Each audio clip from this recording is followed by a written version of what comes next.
नमस्कार, मैं हूं मृत्युंजय कुमार झा और आप बात करेंगे कमोडिटी मार्केट की। गोल्ड का भाव 3 हफ्ते के निचले स्तर पर है और अंतर्राष्ट्रीय बाजार में गोल्ड $1255 प्रति औंस के नीचे लुढ़क चुका है।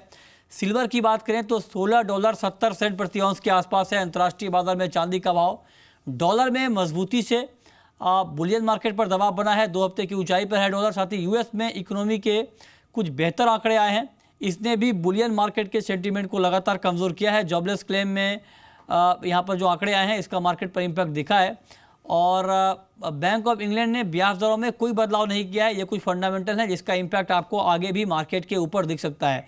बैंक ऑफ जापान की पॉलिसी मीटिंग पर भी नज़र है मार्केट की और आज इस पर फैसला आना है। देखना है किस तरह का आउटकम निकल कर आता है इंटरेस्ट रेट को लेकर के।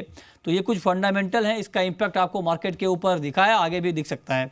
इसके अलावा अगर बात करें कच्चे तेल की, तो क्रूड का मार्केट भारी गिरावट के बाद अब दायरे में फंस चुका है और $44.5 प्रति बैरल के आसपास है WTI क्रूड का भाव। ब्रेंट क्रूड का भाव $47 प्रति बैरल के करीब है। फंडामेंटल की बात करें तो अमेरिका में और सऊदी अरब में कच्चे तेल का उत्पादन लगातार बढ़ रहा है, इससे मार्केट का सेंटीमेंट कमज़ोर हुआ है जिसका इम्पैक्ट आपको साफ तौर पर कीमतों के ऊपर दिख रहा है। हमारे साथ बातचीत के लिए अजय बहेती हैं मोतीलाल ओसवाल कमोडिटी के, और साथ ही हमारे साथ ग्लोब कैपिटल के तरुण सत्संगी हैं। आप दोनों का बहुत बहुत स्वागत है कार्यक्रम में। अजय बहेती, मेरा पहला सवाल आपसे ये होगा कि अंतर्राष्ट्रीय बाजार में सोना 3 हफ्ते के निचले स्तर पर है, लगातार दबाव में है और दबाव की खबरें भी आ रही हैं। एक तो फेड ने दरें बढ़ा दी, दूसरी तरफ अमेरिका में लगातार अच्छे आर्थिक आंकड़े आ रहे हैं। क्या कमेंट होगा आपका गोल्ड के ऊपर? Good morning Mrityunjay. डेफिनेटली जो प्रेशर गोल्ड में पिछले, जैसा आपने कहा, अभी भी बना हुआ है, मुझे लगता है ये और एक्सटेंड हो सकता है। अभी भी एज सच कोई रिवर्सल साइन है नहीं। इंटरनेशनली भी अगर देखें तो स्पॉट गोल्ड 1260 के नीचे आ गया है, जो एक क्रूशियल सपोर्ट था। अगर M6 गोल्ड की मैं बात करूं तो डेफिनेटली एक बिकवाली की कॉल रहेगी। 28,900 950 के करीब एक स्ट्रॉन्ग रेजिस्टेंस है। 29,150 का स्टॉप लॉस मेंटेन कर सकता है। मुझे लगता है डाउन साइड में 28,650 तक का लेवल हम देख सकते हैं। ओके, और इस बीच अपनी स्क्रीन पर आप मार्केट की ओपनिंग देख रहे हैं। मेटल का मार्केट दबाव में है और सिल्वर की बात करें तो यहाँ पर मामूली गिरावट है, 38,710 के आसपास है MCX पर। चांदी का भाव बिल्कुल एक छोटे दायरे में ट्रेड हो रहा है। कच्चे तेल में 2880 के लेवल पर कारोबार हो रहा है।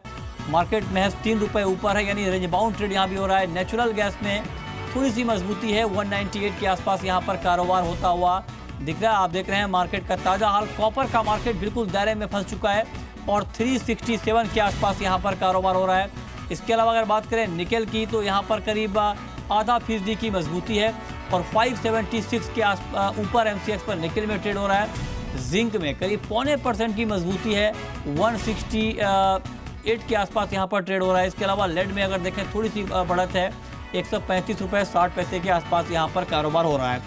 तरुण, आपका व्यू क्या होगा बुलियन मार्केट को लेकर के? गोल्ड और सिल्वर में क्या आपको लगता है कि अभी बॉटम बनना बाकी है, यहाँ से मार्केट और नीचे जाएगा और करंट रेट पर भी बेचकर चलना बेहतर रहेगा? Good morning Mrityunjay. जैसे कि लास्ट वीक हमने आपकी के चैनल पे बोला था कि गोल्ड सिल्वर में वीकनेस आ सकता है एंड कंसीडरेबल वीकनेस हम ऑलरेडी देख चुके हैं। अभी जो लेटेस्ट वीकनेस है वो फेड की मीटिंग के बाद में देखा गया है, क्योंकि फेड का जो स्टेटमेंट था वो हॉकिश था। They are still expecting 3 rate hike this year despite weakness in economic growth and soft inflationary pressure there. हमको ऐसा लगता है कि शॉर्ट टर्म में अनडाउटेडली प्रेशर माउंट करेगा एंड प्रॉब्ली $1230-1235 तक गोल्ड के प्राइस आने चाहिए कॉमेक्स में। ठीक है। इवन MCX में भी 28,300-350 तक हम प्राइस आते हुए देखते हैं। अब बात करेंगे कच्चे तेल की। क्रूड का मार्केट दायरे में है, तेज गिरावट के बाद बाजार अब दायरे में फंस चुका है और क्रूड के फंडामेंटल भी कमजोर हैं, क्योंकि अमेरिका में और सऊदी अरब में लगातार उत्पादन बढ़ने की खबरें आ रही हैं। उसका निगेटिव इम्पैक्ट प्राइस के ऊपर साफ तौर पर देखने को मिल रहा है। आपको लगता है अजय बहेती की क्रूड का मार्केट यहाँ से और नीचे जाएगा और अभी डाउन साइड रिस्क बना हुआ है मार्केट में? मृत्युंजय, अगर ब्रॉडली हम देखें तो क्रूड ऑयल डेफिनेटली एक वीक ट्रेंड में है, वीकनेस इस काउंटर में डेफिनेटली है। लेकिन अगर मैं स्पेसिफिकली इंट्राडे की बात करूं तो मुझे लगता है इन लेवल से शॉर्ट जाने में रिस्क रिवॉर्ड फेवरेबल नहीं है। अगर स्पेसिफिकली इंट्राडे की बात करें तो मुझे लगता है यहाँ पर एक बाइंग अपॉर्चुनिटी है इंट्राडे ट्रेडर्स के लिए। 2860 के आसपास बाय किया जा सकता है। 2x का स्टॉप लॉस रहना चाहिए।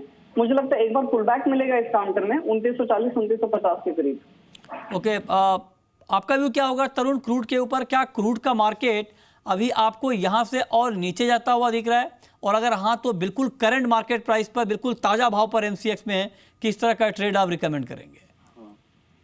सी in the battle between Sheikh and Shell, ऐसा लगता है कि इस बार शेख लूज कर रहे हैं कॉन्फिडेंस मार्केट के अंदर। हमको ऐसा लगता है ऑयल के प्राइसेस में जो वीकनेस है वो फर्दर कंटिन्यू करेगा, क्योंकि पॉजिटिव ट्रिगर्स मार्केट के अंदर नहीं है। इवन ओपेक का जो मंथली रिपोर्ट आया उसमें साफ इंडिकेट हुआ कि डिस्पाइट कट मई के उत्पादन वहाँ पर बढ़े हुए हैं, तो सर्टेनली वो डाउट क्रिएट करता है कंप्लायंस पार्ट के ऊपर। $43.50 काफ़ी अच्छा सपोर्ट है नाइमेक्स के अंदर, एंड एमसीएक्स में 2820 का अच्छा सपोर्ट है। ये लेवल अगर ब्रेक करेंगे तो शायद $40 के आसपास क्रूड ऑयल के प्राइस नाइमेक्स में आने चाहिए, and in case of MCX 2720 would be lower side target. ठीक है, मेटल मार्केट को लेकर के अजय बहती आपका व्यू क्या होगा, और आज के लिए इंट्राडे के लिए आपकी टॉपिक क्या है मेटल में? मृत्युंजय, ब्रॉडली बेस मेटल्स मुझे लगता है एक दायरे में ही कारोबार कर रहे हैं। स्टेबिलिटी ऑलमोस्ट सारे मेटल्स में ही है। अगर मेरी फेवरेट पिक लूं तो मुझे लगता है कॉपर में कभी भी बाइंग अपॉर्चुनिटी है। 366 के आसपास एमसीएक्स पर बाई किया जा सकता है, targeting 371 on the higher side. Okay, अब बात करते हैं एग्री मार्केट की। कल एग्री मार्केट में बड़ा एक्शन दिखा था, शुरुआती दौर में अच्छी तेजी आई थी एग्री काउंटर में, लेकिन उसके बाद बाजार प्रॉफिट बुकिंग का शिकार हुआ। आज के लिए एग्री मार्केट के ऊपर क्या व्यू है आपका तरुण?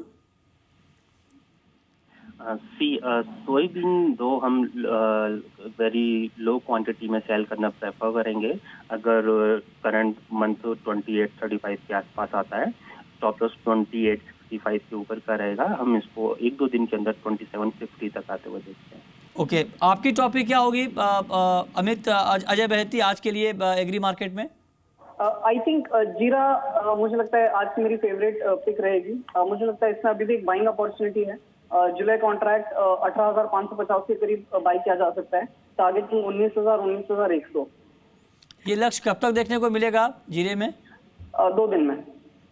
ओके, तरुण करेंसी मार्केट के ऊपर आपका आउटलुक क्या होगा, क्योंकि यूएस डॉलर मजबूत हुआ है, उसका क्या इम्पैक्ट आप इंडियन करेंसी पर देख रहे हैं? यहाँ पर अगर डोमेस्टिक करेंसी की बात किया जाए तो काफी हफ्तों से एक टाइट रेंज में जा चुका है। 64 पर काफी अच्छा सपोर्ट बना हुआ है। At the same time 6510 is a very strong resistance in near month future. हमको ऐसा लगता है जिस तरह से अभी डॉलर में रीसेंट जो स्ट्रेंथ इमर्ज हुआ है, उसके चलते यूएसडी आईएनआर का जो पेयर है वो 65 तक आ सकता है। जब तक ये 6510 के ऊपर क्लोज नहीं देगा, आई थिंक रुपी के अंदर जो वन साइडेड वीकनेस है वो नहीं देखा जाएगा, एंड जो क्रिस क्रॉस हो रहा है 1 रुपी की रेंज में वो प्रोलॉन्ग करेगा सम मोर टाइम। ओके, आपका व्यू क्या होगा अजय बहती, डॉलर के मुकाबले रुपए की चाल आप क्या देख रहे हैं आज के कारोबार के लिए?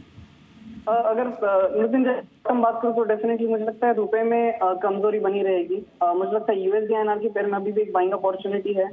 इंट्राडे के पर्सपेक्टिव से 6460 6470 के बीच में बाइंग की जा सकती है। हाँ। मुझे लगता है 65 तक के लेवल हम आज देख सकते हैं। ओके, बहुत बहुत शुक्रिया अजय बहती आपका, और तरुण सत्संगी आपका हमसे जुड़ने के लिए, बताने के लिए कि आज कहां पर कमाई के मौके होने वाले हैं। तो फिलहाल इस अपडेट में इतना ही, लेकिन आज 11:30 बजे हमारे साथ जुड़िए और जानिए कि क्या गोल्ड के दाम और कम होने वाले हैं, क्या सोना और सस्ता होने वाला है। इस पर बड़ी कवरेज देखिए हमारे साथ बुलियन मार्केट के 4 बड़े एक्सपर्ट होंगे। हमारे साथ रेनिशा चैनानी होंगी मोनार्क कैपिटल की, हमारे साथ भार्गव वैद्य होंगे बुलियन मार्केट के एक्सपर्ट, हमारे साथ दुबई से धर्मेश भाटिया जुड़ेंगे एनवीडी एमिरेट्स के, और साथ ही हमारे साथ आनंद राठी कमोडिटी के रविंद्र वी राव होंगे। और अब बात शेयर मार्केट की, रजत। बिल्कुल 9600 के लेवल के ऊपर है। आज शुरुआती कारोबार में टिक्स पॉजिटिव है, राहत है, क्योंकि लगातार 4 ट्रेडिंग सेशन से बाजार एक तरफा गिरावट में था। आज एक पुल बैक देखने को मिल रहा है, जो 25 अंक ऊपर ले आया निफ्टी को। सेंसेक्स पे 57 अंकों की बढ़त देखने को मिल रही है। बड़ी खरीदारी की उम्मीद नहीं है, लेकिन बाउंस बैक की उम्मीद थी, और सुबह से हम आपको जी बिजनेस पे कह रहे थे कि बाजार में एक बाउंस बैक शो हो सकता है। ऑरबिंदो फार्मा निफ्टी का सबसे ज्यादा बढ़ने वाला स्टॉक है, यहां पर रिटर्न्स है लगभग 2.5% के, इंडेक्स में पकड़ बना रहा है। इसके अलावा भारती इंफ्राटेल ये स्टॉक 2% ऊपर। टाटा मोटर्स पे पॉजिटिव न्यूज फ्लो था, उसका असर देखने को मिला, और आईटीसी में एक ट्रेड फिर से बन रहा है, 306 के लेवल पे आ चुका है, यानी कि 1% की तेजी यहां पर देखने को मिल रही है। ऑटो पैक में एक बाउंस बैक देखने को मिल रहा है, जिसमें लीडरशिप संभाली हुई है टाटा मोटर्स और टाटा मोटर्स डीवीआर ने।